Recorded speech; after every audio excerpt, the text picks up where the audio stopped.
अध्यात्म विज्ञान, नई दृष्टि, नई खोज। देखिए, सुनिए और समझिए। अध्यात्म विज्ञानी पूज्य स्वामी श्री कमलेशानंद जी के निर्देशन में सनातन सत्य का अनुसंधान कर जीवन को प्रकाशित करें।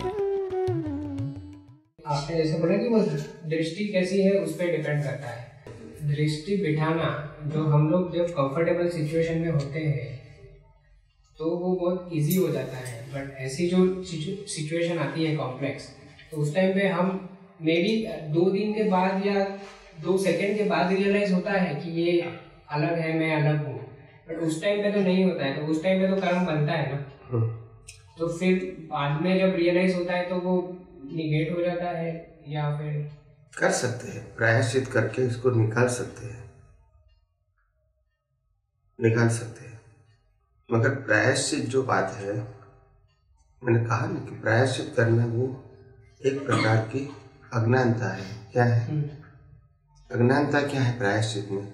मैंने गलती किया है और मेरे को माफी मांगनी है। ये दोनों की फ्रीडम आपके पास है, ऐसा आपको मानना पड़ेगा। फिर आप ये नहीं कहोगे कि मन वचन काया पर और पराधीन है, आपके कंट्रोल में हुए, वो आपको स्वीकार करना पड़ेगा फर्स्ट। और माफी मांगने की फ्रीडम आपके पास है, वो भी स्वीकारना पड़ेगा। फिर साइंस रहेगा, फिर धर्म रहेगा। धर्म डूअरशिप के ऊपर है, साइंस नॉन डूअरशिप के ऊपर है। दोनों का प्रिंसिपल अलग है ना। धर्म क्रिया से ही होता है, क्या बताया? धर्म में एक्शन का ही इम्पोर्टेंट है, आध्यात्म में एक्सरसाइज एक्सपेरिमेंट का इम्पोर्टेंट है। दोनों का एंगल क्या है? अलग है। आध्यात्म में एक्सपेरिमेंट है और धर्म में एक्सरसाइज। दोनों का एंगल चेंज हो गया है। अध्यात्म में अज्ञान को नाश करना थ्रू योर विजन, वो इम्पोर्टेंट है। धर्म में प्रकृति को सुधारना, बदलना, चेंज करना, ये इम्पोर्टेंट है। आप समझे ना? दोनों में अंतर है ना। तो बात समझना है, दोनों में से एक भी गलत नहीं है।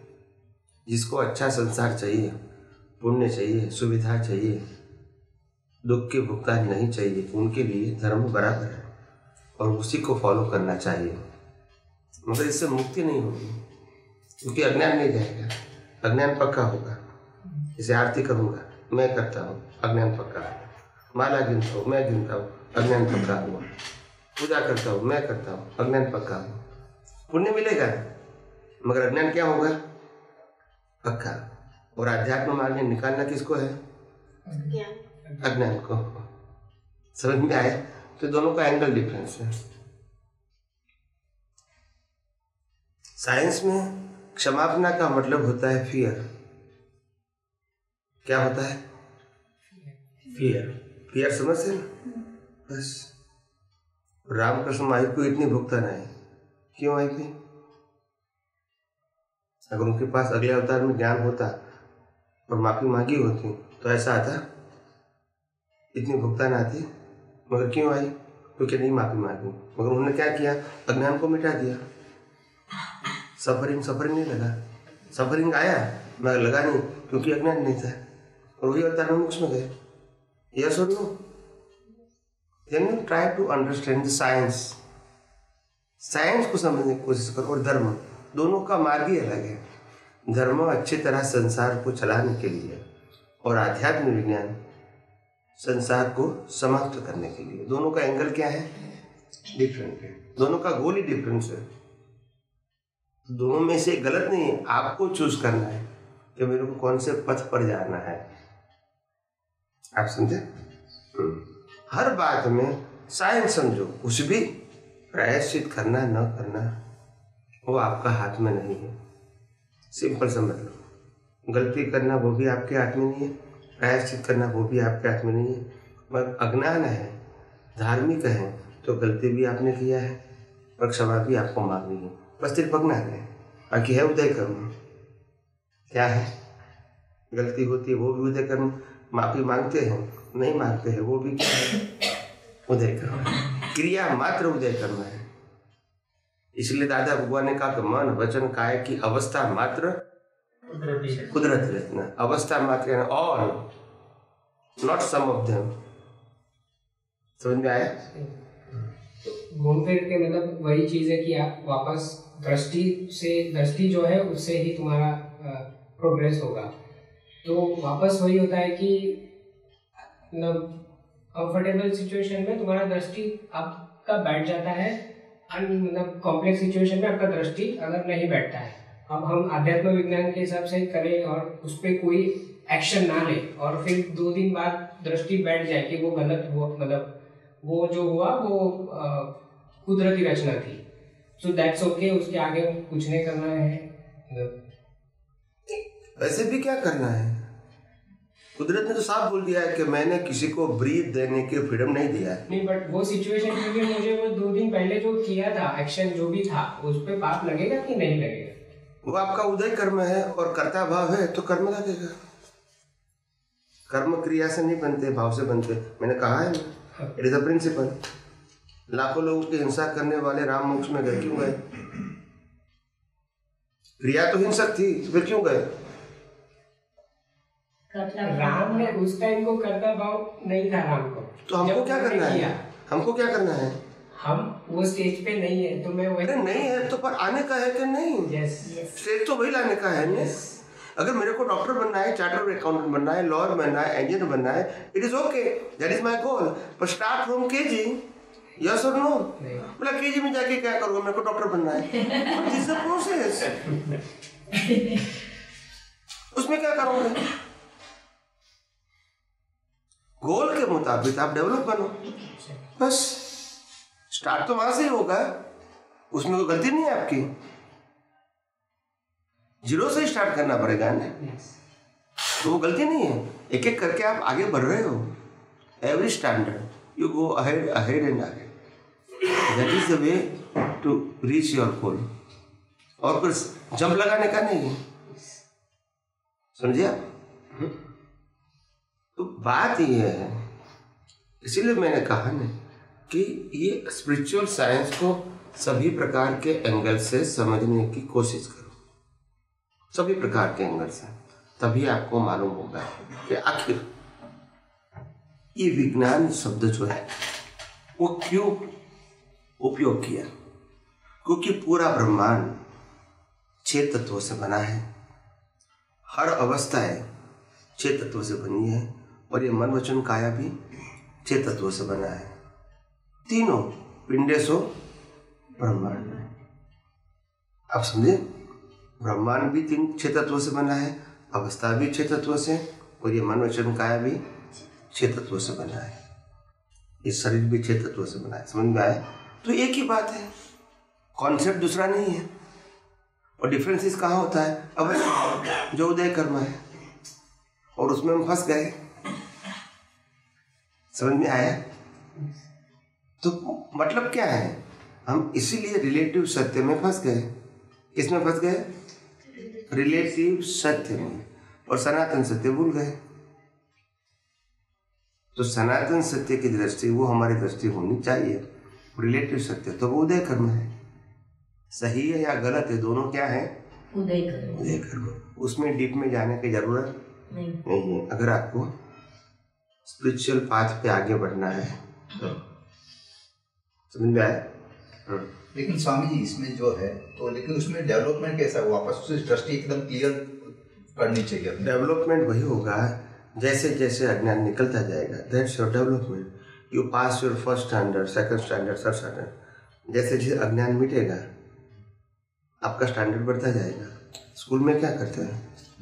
यही तो करते हैं, आगे का एजुकेशन, आगे का एजुकेशन, आगे का, यही तो डेवलपमेंट है। तो आध्यात्म में और उसमें कोई अंतर नहीं है, एक ही प्रोसेस है। स्कूल में भी हमको लगता है टीचर ज्ञान देते हैं, यहाँ भी लगता है कि ज्ञानी ज्ञान देते हैं। नहीं, both are the opener, nobody is creator. आपके अंदर नहीं है तो मैं कुछ नहीं कर सकता हूँ।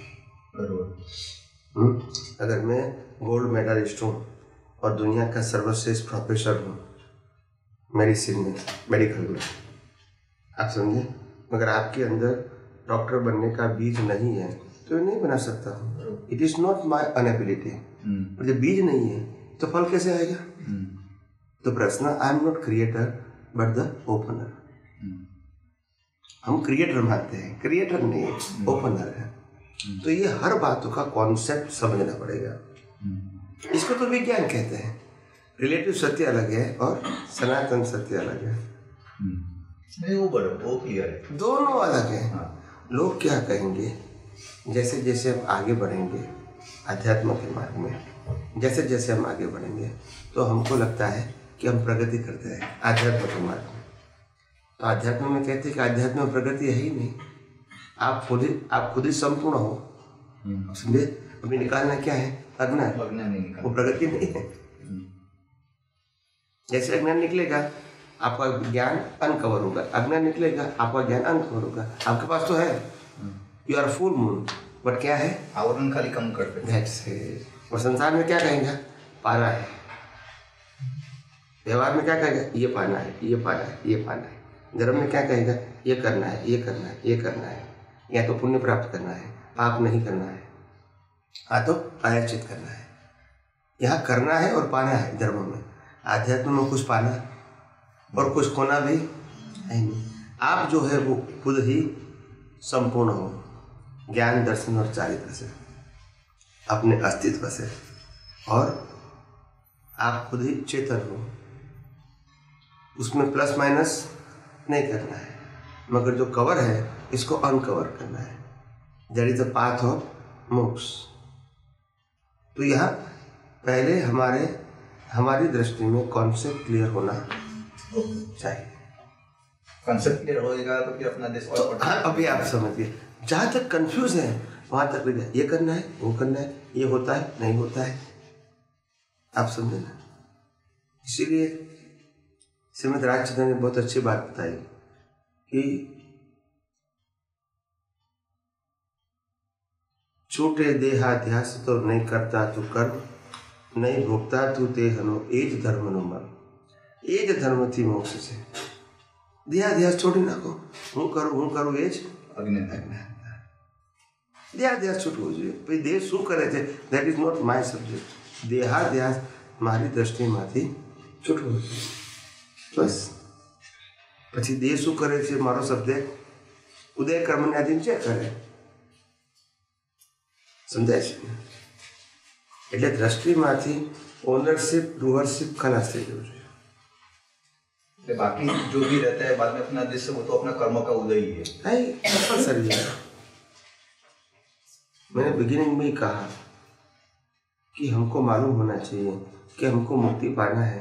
किससे मुक्ति पाना है? आत्मा से पाना है, शरीर से पाना है, अज्ञान से मुक्ति पाना है। इनको मुक्ति तो कुदरत करेगी, क्योंकि ये तो श्वासों साथ चलता है। श्वास बंद हो गया तो उसकी तो मुक्ति हो गई, जला दिया जाएगा। तो इसकी मुक्ति हमको नहीं करनी है, आत्मा की नहीं करनी है। करनी किसकी है? अज्ञानता की। तो कॉन्सेप्ट क्लियर करो कि हमारा फोकस क्या होना चाहिए पुरुषार्थ में? अज्ञान को नाश करना। क्यों? क्योंकि अज्ञान को ही आपने ज्ञान माना था, अज्ञान को ही आपने पुरुषार्थ माना था, अज्ञान को ही आपने प्रगति माना था। मैं ये जानता हूँ, ये जानता हूँ, ये जानता हूँ, ये जानता हूँ। उसने आपने प्रगति माना था, आपने ज्ञान माना था, आपने अचीवमेंट माना था। अभी आपको मानना पड़ेगा ये शून्य है, क्योंकि मैं पूर्ण हूँ। आप समझे? ये शून्य है। जो भी ज्ञान संसार में प्राप्त किया वो शून्य है। क्यों शून्य है? क्योंकि आत्मा को ये ज्ञान की जरूरत नहीं है, वो खुद ही अनंत ज्ञान वाला है। अनंत ज्ञान का मतलब ये नहीं होता कि दुनिया के ज्ञान का टोटल, वो अनंत ज्ञान नहीं है। ये विनाशी ज्ञान को टच नहीं करता है, वो अनंत ज्ञान है। टोटल ज्ञान, दुनिया के सभी प्रकार के ज्ञान का टोटल, वो अनंत ज्ञान नहीं है। इससे मुक्त रहना वो अनंत ज्ञान है, क्योंकि तो विनाशी है। रिलेटिव सत्य है। क्या है? मैं डॉक्टर हूँ, चार्टर्ड अकाउंटेंट हूँ, लॉयर हूँ, इंजीनियर हूँ, ये सब ज्ञान विनाशी है। क्योंकि आत्मा नहीं है तो कोई ज्ञान ही नहीं। ये तो आपको फैकल्टी ओपन हुई है आपके भाव से। आपने बीज डाला था मेरे को डॉक्टर बनना है, डॉक्टर बन गए। Nature will give the circumstances. आपने कहा मेरे को चार्टर्ड अकाउंट बनना है, वो बन गए। आपने कहा, आपने भाव किया था कि मेरे को इंजीनियर बनना है, इंजीनियर बन गए। एक फैकल्टी ओपन हो गई है। ये आत्मा ज्ञान नहीं है। आत्मा के प्रकाश में ही आपने ये ज्ञान पाया, वो कॉर्नर आपका खुला हो गया। मगर ये ज्ञान को ज्ञान मानोगे, ये रिलेटिव सत्य है। ये ओरिजिनल ज्ञान, ज्ञान का मतलब होता है प्रकाश। क्या बताया? प्रकाश। वो प्रकाश ज्ञान वाला है, मगर कौन सा ज्ञान उसमें है? ये शब्दों का ज्ञान, क्रिया का ज्ञान उसमें नहीं है। शब्द और क्रिया का ज्ञान नहीं है, मगर क्रिया शब्दों का ज्ञान इससे खुला होता है। क्या होता है? जहाँ फोकस डालेंगे वो अनकवर हो जाएगा, जहाँ फोकस डालेंगे अनकवर हो जाएगा। यही तो आत्मा की शक्ति है, ये आंखों की शक्ति नहीं है। आपने फैन को देखा ऐसा करके, और फिर आपको मालूम हुआ कि ये फैन है, ये आंखों की शक्ति नहीं है। आत्मा की नहीं, आत्मा की शक्ति भी नहीं है। आत्मा की मतलब उसके पीछे जो है अपना जो है उसको प्रतिष्ठित आत्मा, हाँ। आत्मा की हाजिरी में उसको ज्ञान मिला है, व्यवहार ज्ञान कि ये पंखा है, मगर आत्मा नहीं है तो प्रतिष्ठित आत्मा भी नहीं है, और शरीर तो जड़ है। मूड आत्मा की शक्ति है। हर प्रकार की शक्ति का स्रोत है आत्मा। फिर बाद में जब अज्ञान होता है तो वो शक्ति रिलेटिव शक्ति के रूप में काम करती है, और वो हमको संसार में घुमाती है। बस वही शक्ति है। जब अज्ञान आ गया तो घुमाएंगे। पैसा जो है वो पैसा प्राप्त करना वो पुण्य का काम है। पैसा का यूज करना, सदुपयोग करना, वो भी पुण्य का काम है, या तो व्यवहार का काम है। मगर वही पैसे का दुरुपयोग करना वो पाप का काम है। तो इसमें पैसे की गलती नहीं है, पैसे की गलती नहीं है, आत्मा की गलती। लेकिन सर अपना जो दुरुपयोग करेंगे वो भी अपने कर्म का उदय ही होगा ना। वही मैं कहता हूँ, वही मैं कहता हूँ कि इसमें आत्मा की गलती नहीं है, पैसे की गलती नहीं है, शरीर की गलती नहीं है। ये कर्म के बीज में आपने जो गलत बीज डाला था उसका ये क्या है? फल है। बिना बीज तो फल नहीं आएगा। तो हमको रूट समझना पड़ेगा। हम क्या कहेंगे, इसने गलती किया, अभी 3 दिन का उपवास करवाओ। इसकी गलती कहाँ है? मगर ये तो इंस्ट्रूमेंट है। एक व्यक्ति ने क्रिकेट मैच हार गया तो तोड़ दिया टीवी। पर टीवी की क्या गलती है? उसमें तो 1000 चैनल आते, जो देखना है वो देखो। ये तो इंस्ट्रूमेंट है, इंस्ट्रूमेंट की गलती होती है। तुमको जो देखना है वो देखो, टीवी को क्यों तोड़ दिया? तो आप समझे कि नहीं? ऐसे लोग करते हैं। गलती इसकी नहीं है, ये तो कर्मों के भुगतान का साधन है। गलती आपके बीच में है तो करेक्शन वहां करना है, यहाँ नहीं करना है। तो हर बात के अंदर हमको समझना पड़ेगा रिलेटिव सत्य क्या और सनातन सत्य क्या। और बाकी जो धर्मों के अंदर जो व्रत जप तप उपवास बताए वो एक ट्रेनिंग है तितिक्षा गुण की। चाहे खाना नहीं मिले तो भी आप जी सकते हैं। आप समझे ना? कहीं घंटा बैठना है तो आप बैठ सकते हैं, नहीं बोलना है तो ऐसा भी सामयिक में आप बैठ सकते हैं। ये सब प्रैक्टिस है। क्या है? हाँ, ये अंतिम सत्य नहीं है, प्रैक्टिस है। कई संजोग ऐसा है कि कुछ भी बोलना नहीं पड़े, तो ये प्रैक्टिस हो गई तो आपको तकलीफ नहीं होगी। तो जैसे जैसे आदमी या व्यक्ति जैसे जैसे रिटायर होती है और बाहर की एक्टिविटीज़ कम हो जाती है तो बोलना वो कम कर देती है, एक्शन वो कम कर देती है, अपने विचार को दूसरे के ऊपर लगाना कम कर देती है, अपने आप में डिफेंस में आ जाती है। तो वो पहले से प्रैक्टिस किया है तो इसको हेल्प होती है कि चलो अभी मैं कुछ नहीं बोलूँगा, मगर क्या करूँगा, बस भगवान की पूजा करूँगा, आरती करूँगा, माला गिनूँगा, पुस्तक पढ़ूँगा, तो जाने में अपने आप मौन हो जाऊँगा। तो वो मौन और ये मौन मेरे को हेल्पफुल हो जाएगा। ये मौन फिर मेरे को सफर ही नहीं लगेगा। अगर कोई प्रैक्टिस नहीं है तो फिर सफर ही नहीं लगेगा, अगर कुछ नहीं बोलना है। You understand? ये हर बात है प्रैक्टिस के लिए है। इसको कहते हैं वेदांत में तितिक्षा।